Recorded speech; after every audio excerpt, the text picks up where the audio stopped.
time working on social media for my clients. I create a lot of video content. Welcome to today's class of the extension lecture by the Dr. Thomas Masanja. He is the Human Rights Commission member from the South, and he's working in the Tanzania. Now I will switch over to him, and here I have shown the African court and his presentation start.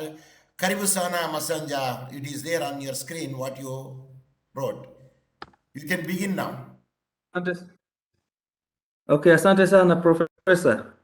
Karibu, karibu. I hope you shared the notes which I sent to you. Proceed. Yes, if I can start now, should I go on? Yes, proceed. Okay, now my presentation will be divided into 6 parts. I'll have the introduction, of course, on the African Court on Human Rights and People's Rights. But again, I'll talk about the monitoring of human rights. But again, I'll talk about the establishment of the court. Then I'll talk about the jurisdiction of the court and the types of jurisdiction. And then I'll go to who can access the court. And finally, I'll talk about the rule of subsidiarity. So if I can proceed. So the next slide is the introduction.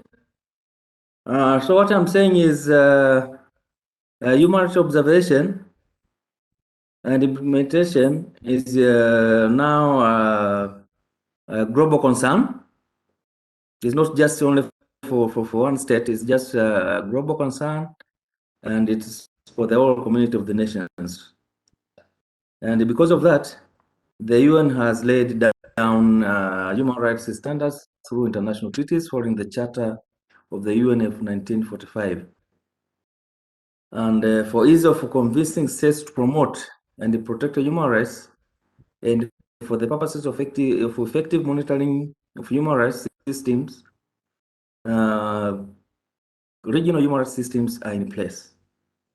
And for that purpose, then we have the African human rights system, then we have the Inter-American human rights system, and we have the European human rights system, and now the League of the Arab States, of course, they have established a treaty on human rights. So that was an introduction, but again, what I'm saying is in order to ensure that human rights are protected, promoted, then there are mechanisms for monitoring. That states should be monitored to ensure that they implement the standards established on human rights in the world and in the regional level. And several mechanisms are established for that purpose. And for instance, in Africa, we have the African Commission on Human and People's Rights. But again, we have the court, the African Court on Human and People's Rights. But again, under the UN system, based on Chapter 7 of the Charter of the UN, then the UN Security Council can establish some courts. They had courts like the ICTY by then, ICCR by then, but also by special courts. But for the purpose of our discussion here, we're just talking about the African Court on Human and People's Rights. And what I'm presenting is that when the charter was the African Charter on Human and People's Rights was drafted, was in the process of drafting in 1979, then the concept of the African Court on Human and People's Rights was within the minds of the drafters of the charter. However, there were some difficulties, there were some challenges on establishing the court. But what I'm saying is that the ground was the so-called African philosophy of law, whereby the need for reconciliation is more encouraged as compared to the court process. But again, in 1994, the process was again invited, what I'm saying, and the Assembly of Heads of States and Heads of Government of the OAU by then, before the AU was established, then agreed that the court should be established. Thus, following that decision, the court was established in 1998 following the adoption of the protocol to the African Charter on Human and People's Rights, establishing the African Court on Human and People's Rights. And that was, the protocol came into force on 25th January 2004. And the establishment of the court responds to Article 3, which provides for the objectives of the AU, the African Union. There are a number of objectives, but one of the objectives under Article 3H provides for the need for promotion and protection of human rights, of human and people's rights. Then, according to the preamble to the protocol, the main purpose of the court is to complement and reinforce the work of the African Commission on Human and People's Rights.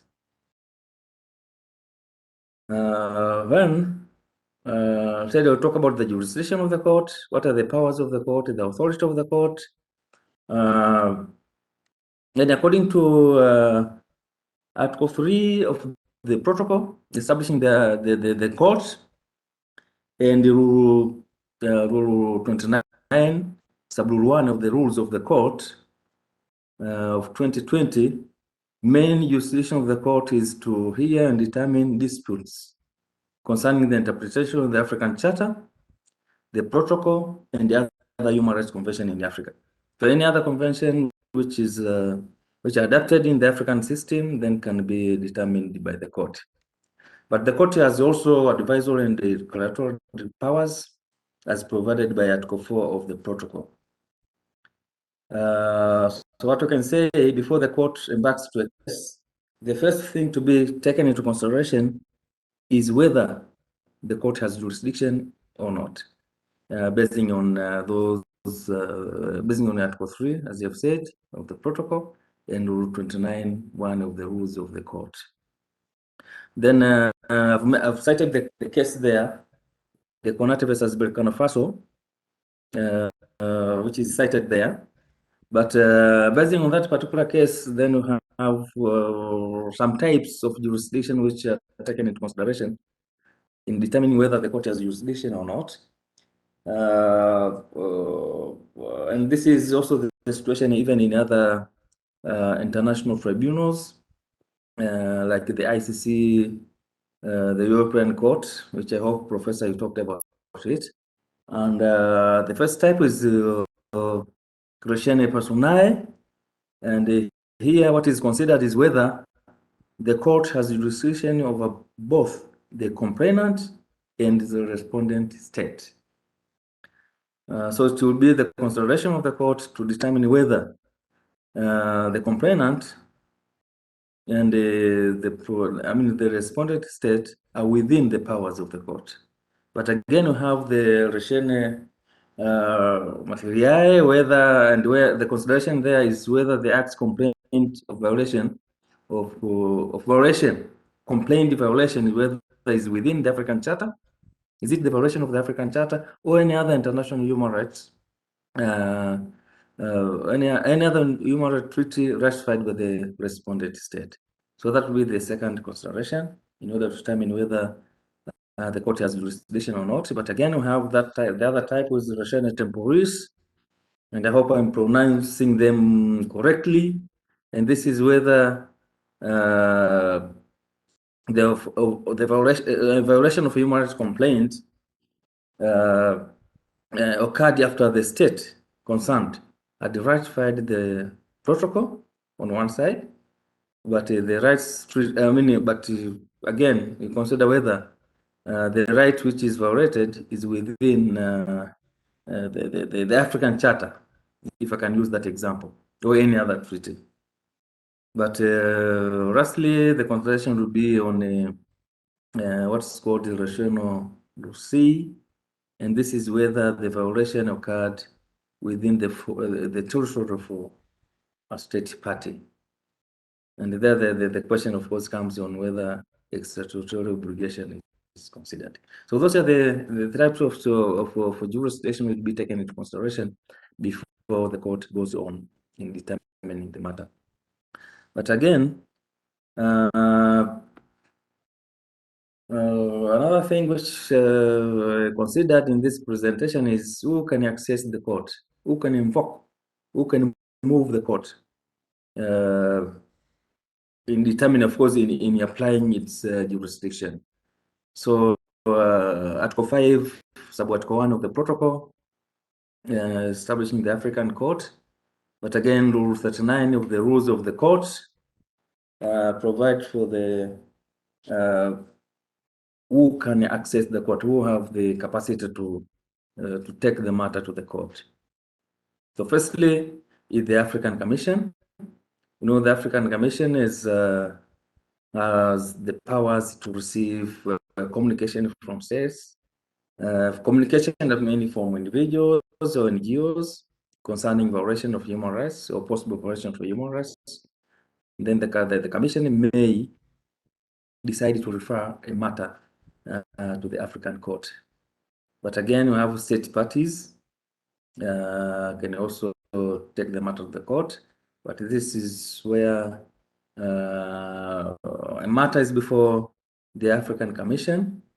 So either the complainant state or respondent state can take the matter to the court. But again, any state which has any interest in a matter showing signs of violation of human rights can also take the matter to the court. But again, the African, the intergovernmental organization can also access the court. But again, NGOs and individuals can also take the matter to the court.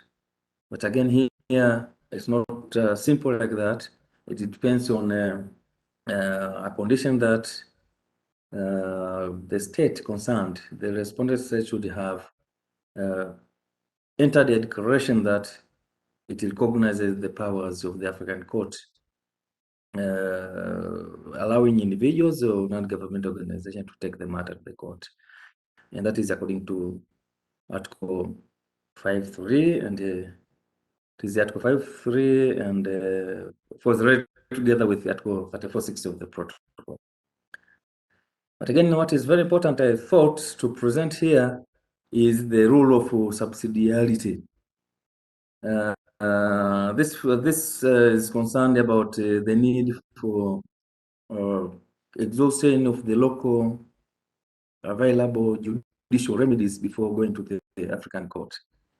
So an individual, for instance, before going to the African Court should have gone through all the available local remedies, judicial remedies.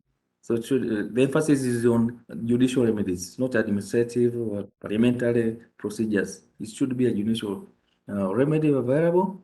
Then before a person goes to the court, then he should have exhausted the available judicial remedies if the court, the High Court, for instance, in Tanzania, the Court of Appeal, then is not satisfied with the decision, then can go to the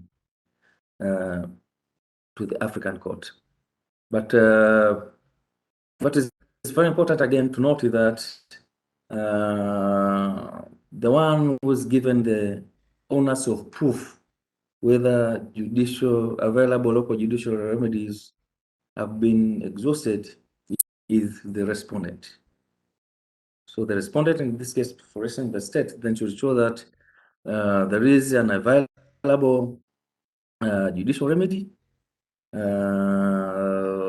that anyone can access, including the complainant in that case. But again, it should be shown that available judicial remedy is effective for the matter of independence of the judiciary, for instance, independence of the court, that the court is independent, that can decide independently. But again, it can be seen that the court can give an effective remedy to the complainant. But again, there should be enough sufficient time, sufficient access to the court before one goes to the African court. But again, this rule has some exceptions, and the exceptions have just listed them. For instance, if there's no any remedy which can be obtained from the local remedies, the local courts, then the affected person can just go to the African court. But where the local remedies are unduly and unreasonably prolonged, there's no reason of prolonging, but there's possibly the intentional whatever delaying of the case, then possibly the affected person can access the can just go to the African court without exhausting the local remedy. But again, the local remedies should be possible for any person to go to the court, as like what I've just said. But again, if it could be proved that justice could not be obtained from the available local remedy, then the affected person can just go to the court without observing the need for exhausting the local remedy. Again, Professor, I said maybe I could end there. If I could go to the other part of advisory powers of the court, but I thought if we can go through those cases from Tanzania, the 3 cases which I've just cited there, providing the decision of the court, reasoning of the court on issues of exhaustion, I mean the need of exhausting the local remedies, then if we can have time to go through those cases, then I can discuss on that. Professor, thank you very much. Yes, I'm very much thankful to the Thomas Masanja, who is the one of the staff of the South, and again, so he is going to resign in the September, if I not be mistaken.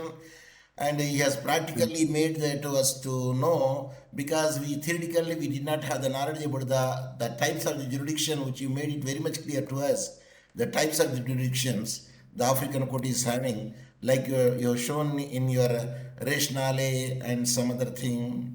I believe that it is in the 7th.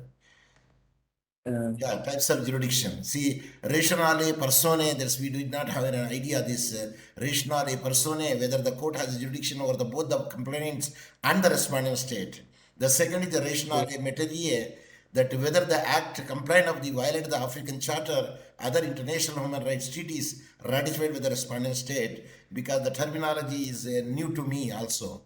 And then comes to the next, you also mentioned regarding the ratione temporis, whether the violation occurred after the state are concerned has ratified the protocol, that is the temporis of the human rights treaty, who claims violated. The African court has expressly recognized that the violation may be of continuous nature, and thus opening its jurisdiction where the violation began from before the protocol came into the force of the state. Then the last point is the rationale loci, and whether the violation occurred within the territory of the state party, like we study the lex loci. So far, no case has dealt with the extraterritorial obligations. So this is a very new to us, because we did not study the type of the jurisdictions where the African court is studying. But anyway, that I would like to say once again thanks to the Thomas Masanja, and I would like to show some of the things to our students also. And I don't know who is that, but I came to know that now the present president is the Tanzania, from the Tanzania lady. Am I right? Yes, it's true. The president of the African court is Tanzanian. Masuda, her name is Masuda Aboud. Madam Imani Masood. Imam Masood, because I've taken the pictures from the here also, but here they have taken very long back, I think. The current judges from the left to right, Justice Dumisa Nitsembaze, still is there, South African. Because I could not know how to pronounce, because here the 1, 2, 3, 4, 5, 6, 7, 8, 9, 11 judges. The court is made.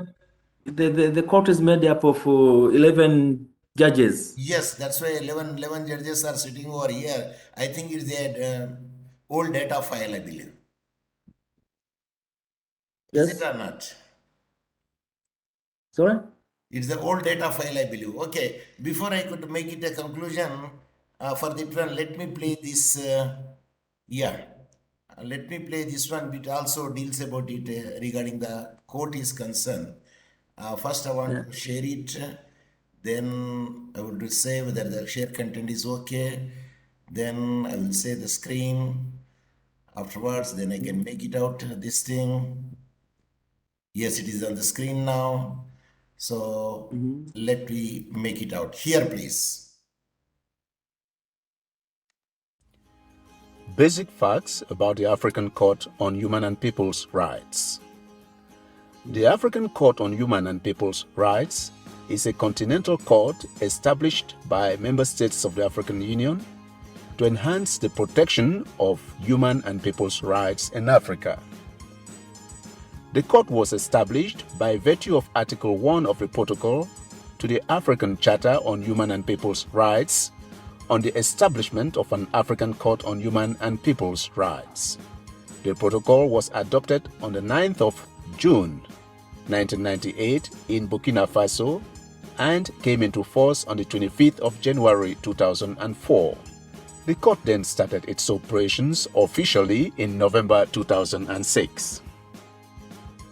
The court was established to complement and reinforce the protective mandate of the African Commission on Human and People's Rights, often referred to as the Banjul Commission. The mission of the court is to enhance the protective mandate of the African Commission on Human and People's Rights by strengthening the human rights protection system in Africa and ensuring respect for and compliance with the African Charter on Human and People's Rights, as well as other international human rights instruments through judicial decisions. Since the adoption of the protocol in 1998, only 30 states of the 55 member states of the African Union have ratified the protocol. The states are Algeria, Benin, Burkina Faso, Burundi, Cameroon, Chad, Cote d'Ivoire, Comoros, Congo, Gabon, the Gambia, Ghana, Kenya, Libya, Lesotho, Malawi, Mali, Mauritania, Mauritius, Mozambique, Nigeria, Niger, Uganda, Rwanda, Sahrawi Arab Democratic Republic, Senegal, South Africa, Tanzania, Togo, and Tunisia. In addition to the ratification of the protocol, states have to make a declaration required under Article 34(6) of the protocol to allow individuals and NGOs to bring cases directly before the court. Without such a declaration, the court would have no jurisdiction over cases brought by individuals and NGOs.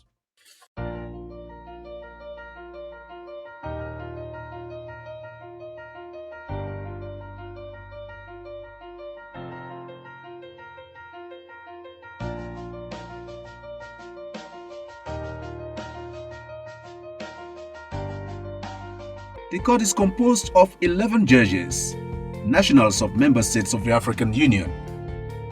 The judges are elected by the Assembly of Heads of State and Government of the African Union for a period of 6 years and may be re-elected only once.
judges are elected after nomination by their respective states.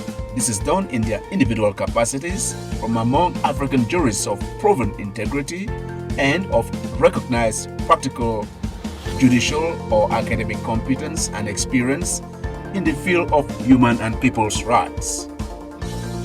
The judges then elect a president and a vice president from amongst themselves who serve a 2-year term. They can be re-elected once. The president of the court resides and works on full-time basis at the seat of the court, while the other 10 judges work on part-time basis, working closely with the judges to discharge its mandate, namely the protection of human rights to the African people. This office is headed by the registrar, currently Dr. Robert Eno, a national of Cameroon. He is assisted by a deputy registrar, who is currently Mr. Nuhu Madani Diallo, a national of Burkina Faso.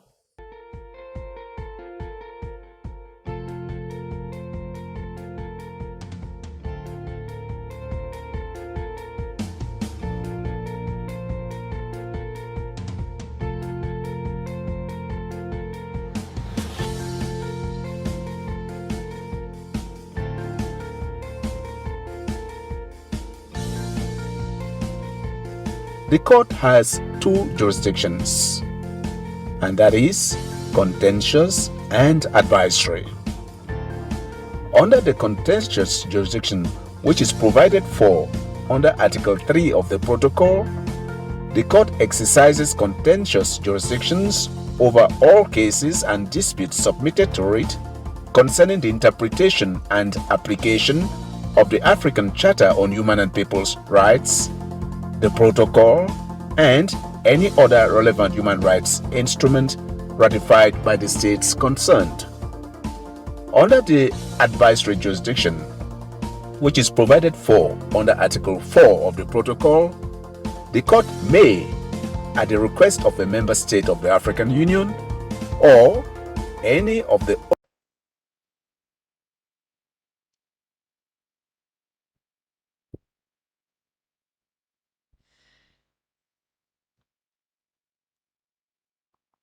Yeah, it's buffering because net. It's buffering because Yes, Professor. yeah,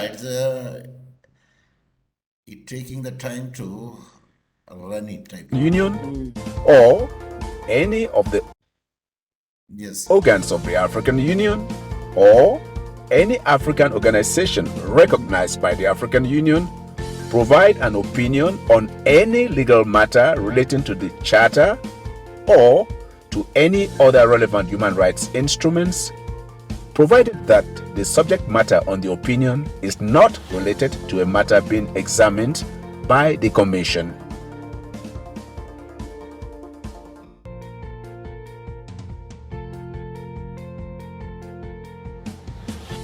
All applications submitted to the court must comply with the following 7 admissibility requirements provided for under Article 56 of the African Charter, and that is, they must disclose the identity of the applicant, even where the applicant has requested anonymity. They must comply with the Constitutive Act of the African Union and the Charter. They must not be written in any disparaging or insulting language. They must not be based exclusively on news disseminated through the mass media. They must be filed after exhausting local remedies, if any, unless it is obvious that this procedure is unduly prolonged. They must be submitted within a reasonable period of time from the time local remedies are exhausted or from the date the Commission is seized with the matter, and finally, they must not raise cases which have been settled by those states involved in accordance with the principles of the Charter of the United Nations or the Charter of the Organization of African Unity or the provisions of the present Charter.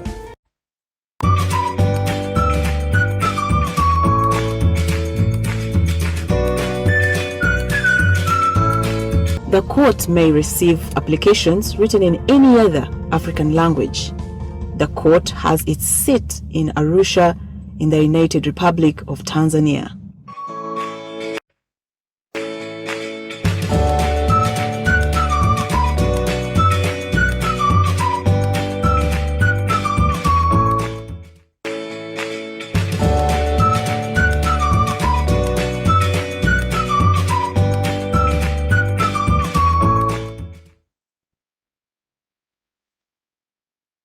Yes, this is the video that I would like to show to our students regarding the how the court would be there. And the same thing, our learned friend also Yes. dealt it. Okay, let me close this one so that it will not disturb me. Yes. Thank you very much. Yeah. Let me close this one so you will not disturb me again. Okay. So now you do have the repetition also, because our learned friend Thomas Masanja has dealt the same thing, and the video also given the same thing regarding the how the court will function and what are the constituent of the court, and in addition to that, what the languages are. Complaint will be taken into consideration, because it's made it very much clear that the 6 languages are there. Number 1, English. Number 2, French. Is it? Number 3, Portuguese. Number Yes. 4, Arabic. Number 5, total 6 languages. Including Swahili. Yeah, total 6 languages are will be taken, and it will be entertained over there, the cases.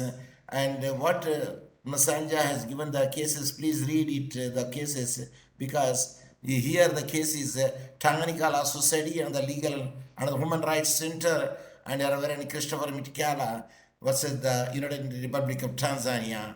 Application number also given, Chacha versus Tanzania. Let you read these cases, what it happened over there, and if they are not satisfied by the local remedies, then they can approach to the highest court, that is the African court. That is the same thing that Dr. Thomas Masanja also revealed it. Exhaust the local remedies first.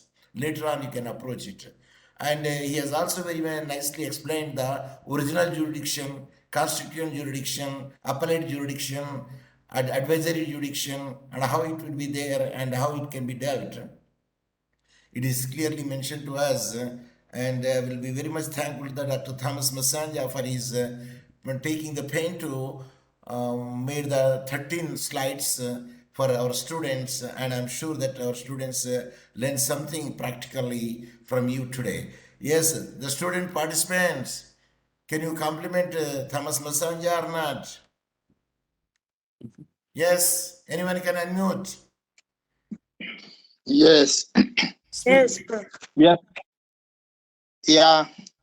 First of all, I would like to appreciate Dr. Thomas Masanja. I understand he was my supervisor when I was an undergraduate at Sauti.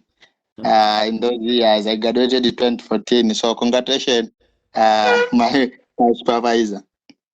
Asante. Yeah. So it is so interesting presentation, especially for you have made it also clear about the languages of the court, which is Swahili also added there. I remember even last week the president of the judges of the court, Madam Iman Abud, was speaking of the same, that Kiswahili also is among the official languages. So thank you very much for adding that.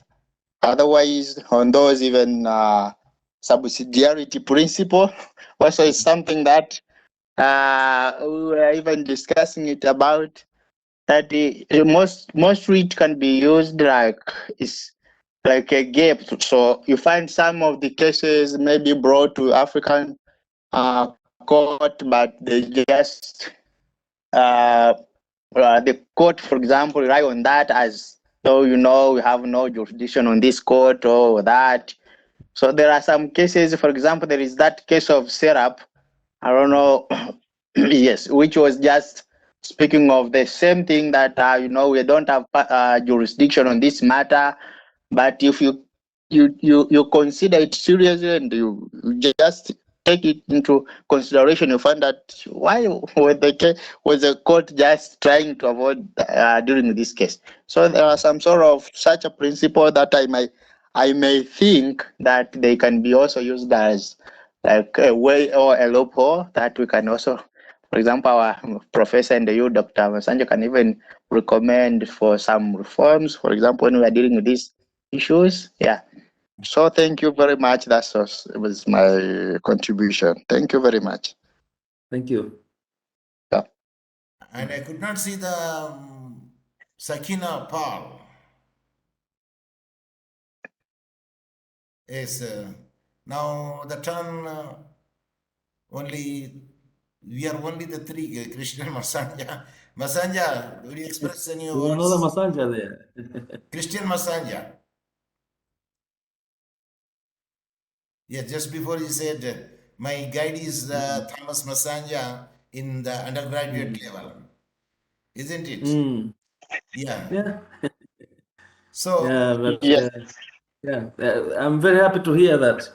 But unless I see you, then I can remember you. But basing on the you name, Yes. then can it even will be open your difficult to me video. to remember you. Christian Masanja, you can on your video so that you could see. If you on your video, sir, there is no such a data, sir. Your data will be over. If you on the video and you could see it like that, I did it now. See, now I am doing it. You can see me. Is it or not? Yeah, that's Professor. I can see you. Yes, in the same manner, Christian Masanja, if you on your video and everybody could see, even Donati Malibwa, sir, the signals are very weak, sir. If you on it, no, you could see. Yes, Dr. Thomas Masanja, you on your video so that I can take the screenshot. Wait, should I add there? Yes, there is a video is there. You click on it, it will be video will be on. Yeah.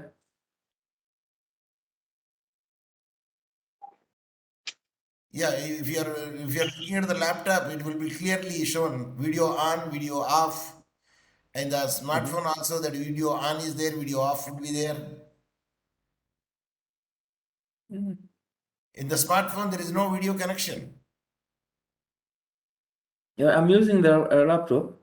Yeah, in the laptop it is clearly mentioned there, either upper or lower in the tab. There is a video is there. So for instance, you take the cursor here. Let me share it so that you could see it. Yeah, you can show me, please.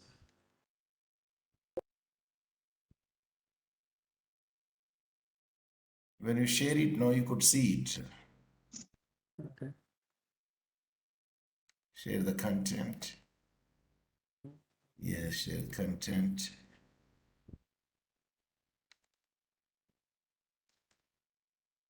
Screen. I say share. It is sharing only the thing. Share multimedia. Share my meeting window. Okay, let me see it. Yes. See here, you could see it. See, I opened on the screen, and when you take it upper part, there is a share is there, SN is there, mute is there, stop video is there. Did you see it? Stop video, my cursor. Mm-hmm. Did you Yeah, see the cursor? I cannot see it. Okay, you did not see the cursor because I shared it.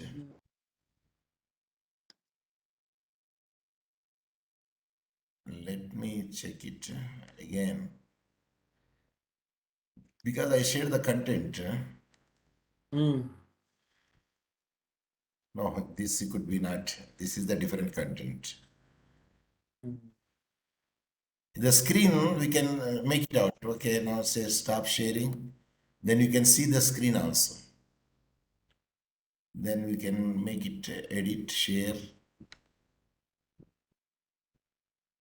content. Yes, share content. And here we will find the film, TV, Microsoft, or something there.